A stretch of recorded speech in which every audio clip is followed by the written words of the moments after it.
সোনালী খাতুন এখন ভারতে ফিরে আসার পর মালদহ মেডিকেল কলেজ হাসপাতালে উপস্থিত হয়েছেন। তিনি জানিয়েছেন, বাংলাদেশে আমি অনেক কষ্টে ছিলাম। ভারতে ফিরে আসতে পেরে অভিষেক বন্দ্যোপাধ্যায় এবং মমতা বন্দ্যোপাধ্যায়কে ধন্যবাদ জানাই।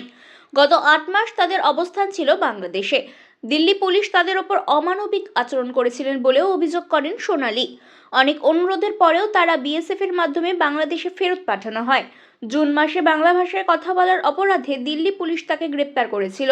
এরপর বিএসএফ এর মাধ্যমে পুশব্যাক করা হয়েছিল। বাংলাদেশের চাঁপাইনবাবগঞ্জ সংশোধনাগারে 101 দিন বন্দী থাকার পর গতকাল ইংলিশ বাজারের মহদীপুর সীমান্ত দিয়ে ভারতে ফেরেন সোনালী এবং তার 8 বছরের সন্তান। এখন তারা বাড়ি ফিরছেন বীরভূমের পথে।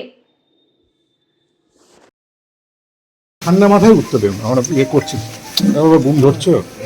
বলছিলাম যে ওখানে কেমন ছিলেন? ভালো ছিলাম না, কষ্টতে ছিলাম। আপনার দেশ ফিরে এলাম তো মমতা ব্যানার্জিকে ধন্যবাদ, অভিষেক ব্যানার্জিকে ধন্যবাদ, আর সামিরুল ইসলামকেও ধন্যবাদ। কেমন কষ্টে ছিলেন? কতদিন ছিলেন ওখানে? ওখানে 8 মাস ছিলাম। 8 মাসে 9 মাস করে গেছে। ওখানকার অভিজ্ঞতা কেমন আপনার? তখন সব পুলিশ টর্চার করে, কিছু করেনি। এমনি খাওয়া পেয়ে ধরো যখন যতদিন টাকা মমতা ব্যানার্জি এখান থেকে টাকা দিয়ে পাঠাতো তো খেতাম ওখানে, তাও নিজের দেশ তো দেশ হয়। বাংলাদেশ থেকে খাবার দিত না? হ্যাঁ, না, বাংলাদেশ টাকা দিত। জেলে যে ছিলেন, জেলে যেমনি সবকে যে খাবার একটু দিত, জেলের খাবার তো জানি কেমন, ওই দিত, ওই খেতাম। দিল্লি পুলিশ কেমন অত্যাচার করেছিল? দিল্লির পুলিশ অনেক অত্যাচার করেছিল। আমরা ওদের এত রিকোয়েস্ট করলাম, ওদের পায়ে হাতে ধরলাম, যে এখানে বিএসএফের যখন জঙ্গলে ছাড়ে ওদের পায়ে হাতে ধরলাম, তাও ওরা কোনো মতেই মানলেন না। তাও আমরা জবরদস্তি জঙ্গলে ছেড়ে দিলাম।